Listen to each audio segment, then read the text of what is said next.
Hello বন্ধুরা, welcome to my blog. আজকে আমি তোমাদের দেখাবো চন্দননগরে কিছু বিখ্যাত জগদ্ধাত্রী পুজো থিম। তো চলো। আর এটা আমার কিন্তু দ্বিতীয় পর্বের ভিডিও। যারা প্রথম পর্বের ভিডিও দেখোনি, ডিসক্রিপশন বক্সে লিঙ্ক আছে, তারা অবশ্যই গিয়ে একটু চেক করে নিও। তো চলো, দেরি না করে চটপট শুরু করা যাক। দেখো, ঘড়িতে তখন বাজছিল, তোমরা দেখে নিয়েছো 1:52। আর চন্দননগর এসেছি, চন্দননগর স্ট্যান্ডে ঘুরবো না, এটা কখনো হতে পারে? ভাবাই যায় না। তো চলো, তোমাদের প্রথমেই দেখিয়ে দেওয়া যাক চন্দননগরের জগদ্ধাত্রী পুজো মানেই তোমরা জানো তেমাতার রানীমা। রানীমার মুখটা দেখেছো কি অসাধারণ দেখতে লাগছে, আর রানীমার সাজটা তোমরা সবাই খুব ভালো করে জানো। তো চলো, রানীমা দেখানোর পর আমরা এবার চলে এসেছি বাগবাজার চৌমাথায়। বাগবাজার চৌমাথার থিম কিন্তু ছিল জাগতিক থিম। তো এখানে লাইটিংটা শুধু দেখো, আর পেছনে ব্যাকগ্রাউন্ডে মিউজিকটা জাস্ট অসাম লাগছিল। যা লাগছিল মানে যে কোনো দিন মানে ডান্স করে না, সে কিন্তু ওখানে যে রীতিমতো নাচতে পারবে, অসাধারণ লাগছিল। এই বছরে কিন্তু বাগবাজার চৌমাথার লাইটিং কিন্তু সবার মন কেড়ে নিয়েছিল। আর কাড়বে নাই কেন, এত সুন্দর লাইটিং, আর তার উপরেই ব্যাকগ্রাউন্ডে যে মিউজিকগুলো, ওফ, জাস্ট অসাধারণ লাগছিল। আমার তো দারুণ লেগেছে। আর তোমরা এখানে কারা গিয়েছিলে আমাকে অবশ্যই কমেন্টে জানিও। তো চলো, এবার তোমাদের থিমটা একটু দেখিয়ে দিই। দেখো, ওপরে দেখতে পাচ্ছ কাপড়ের ওপিটে যেন মনে হচ্ছে কেউ যেন বসে ধ্যান করেছে। অসাধারণ লেগেছে। আর ভেতরে মূর্তিটাও কিন্তু খুব সুন্দর ছিল। বাগবাজার চৌমাথা তো হলো, এবার আমরা চলে এসেছি বড়বাজার। বড়বাজারে থিম ছিল পরম্পরা। দেখো কত নিখুঁতভাবে একটা প্যান্ডেলকে তৈরি করেছে। ঠিক যেন দেখে মনে হচ্ছে কোনো বাড়ি, নাহলে কোনো মনে হচ্ছে কোনো বড় প্যালেস। দেখো কত সুন্দরভাবে তৈরি করেছে। এই যে এক একটা হাতের কাজ কি অসাধারণ, তোমরা দেখো শুধু একবার। তার উপরে মায়ের মূর্তি তো ছিল দারুণ, একদম দেখতে লাগছে মাকে। অসাধারণ, কত স্নিগ্ধ। আমার তো খুব সুন্দর লেগেছে। তোমাদের কাদের ভালো লেগেছে আমাকে অবশ্যই কিন্তু কমেন্টে জানিও। বড়বাজার শেষ করে আমরা চলে এসেছি মধ্যাঞ্চল। মধ্যাঞ্চলে দেখো লাইটিংটা দেখো, আমি পুরোটা নিতে পারিনি কারণ প্রচণ্ড মানে রাস্তায় ভিড় ছিল সেই জন্য। তো মায়ের মূর্তিটা শুধু তোমাদের দেখাচ্ছি। দেখো কত সুন্দরভাবে মাকে এখানে সাজানো হয়েছে। আর যে থার্মোকলের যে কাজ, আর ভালো করে মূর্তিটা লক্ষ্য করে দেখতে পারবে কত ছোট ছোট শিশুর এখানে মানে তৈরি করেছে মূর্তি। মধ্যাঞ্চলের ঠাকুর দেখে আমরা চলে এসেছি ফটকগোড়া। ফটকগোড়ার লাইটিংটা দেখো শুধু, মানে রাস্তার এপিঠ থেকে ওপিঠ একদম পুরো ভর্তি লাইটিংয়ে। তারপরে চলে এসেছি মন্দিরটা। মন্দিরটা দেখো কত সুন্দরভাবে ফটকগোড়া মাতৃ মন্দির, সত্যি মায়ের মন্দির।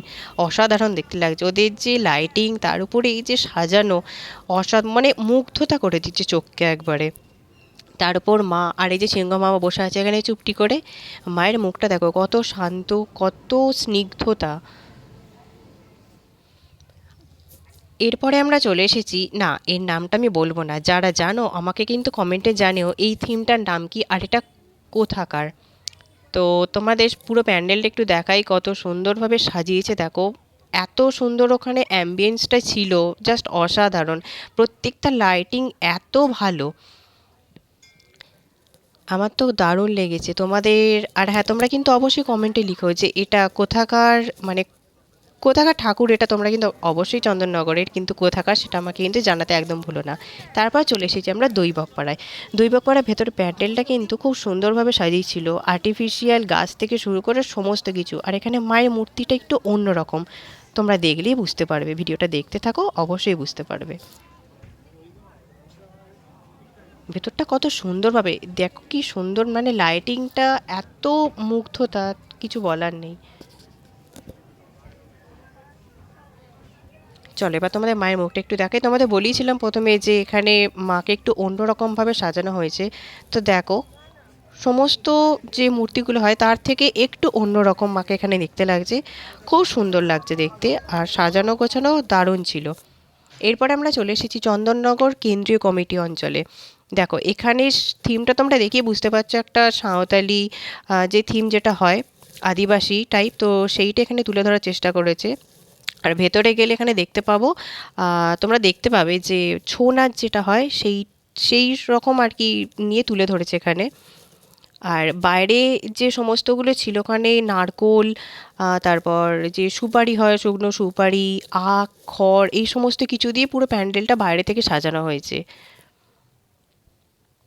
মায়ের মূর্তিটা এখানে দেখেছো, এখানে কিন্তু ডাক সাজ নয়, যে সোলার যে থার্মোকলের সাজ হয় সেটা নয়, এখানে একটু অন্যরকমভাবে মাকে সাজানো হয়েছে। খুব সুন্দরভাবে সোনালি যে সাজটা পড়েছে, অসাধারণ দেখতে লাগছে মাকে।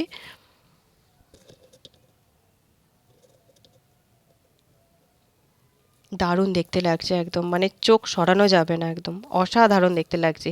এরপরই চলো তোমাদের দেখিয়ে দিই এক নজরে কতগুলো ঠাকুর। যেমন ধরো বেশহাটা, বেশহাটার মাকে কিন্তু সত্যি খুব সুন্দর দেখতে লাগছে, একদম অন্যরকম সাজটা দেখো। তারপরই চলো এবার তোমাদের দেখিয়ে দিই আর একটা। এবার তোমাদের দেখাচ্ছি এসি সিলেন, কত সুন্দরভাবে সাজিয়েছে দেখো এসি সিলেনেরকে, দারুণ দেখতে লাগছে। এবার তোমাদের যেটা দেখাবো সেটা কিন্তু আমার সব থেকে ভালো লেগেছে, এটা মানে এই যে থিমটা তৈরি করা জাস্ট হঠাৎ মানে বাইরে থেকে দেখে কেউ বুঝতেই পারবে না, যেটা ছিল বিনোদতলাতে। অবশ্য তোমরা বুঝতেই পেরে গেছো যে এটা কী থিম, তো বুঝতেই পেরেছো, হ্যাঁ ঠিকই ধরেছো, কেবিসি কৌন বানেগা কারোরপতি যে খেলাটা হয় সেটা নিয়ে এখানে তুলে ধরেছে, জাস্ট অসাধারণ লেগেছে। এবার তোমরা যেটা দেখছো সেটা হচ্ছে চন্দননগরে আর একটা বিখ্যাত পুজো খলিশানির। প্যান্ডেলের থিমটা দেখলে তোমরা বুঝতে পারবে কোথায় যেন দেখেছি, কলকাতার এবছর দুর্গা পুজোয় তৈরি করা হয়েছিল এই একই থিম।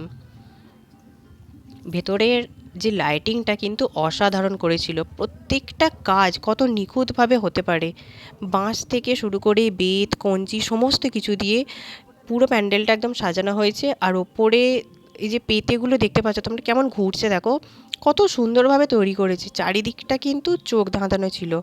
ভেতরে এত সুন্দর যে স্নিগ্ধ আলোগুলো, মানে যেন একবার যেন ঢুকলে ওখানে মনে হবে যে না এখান থেকে আর বেরোবো না, এত সুন্দর লাইটিংটা ছিল। প্যান্ডেলটা দেখানো হলো, চলো এবার একটু মায়ের মুখটা একটু তোমাদের দেখাই। দেখো মায়ের পেছনেও যে লাইটিংটা দিয়েছে, যেন ঠিক যেন একটা মায়াবী পরিবেশ তৈরি করেছে এখানে, খুব অসাধারণ দেখতে লাগছে।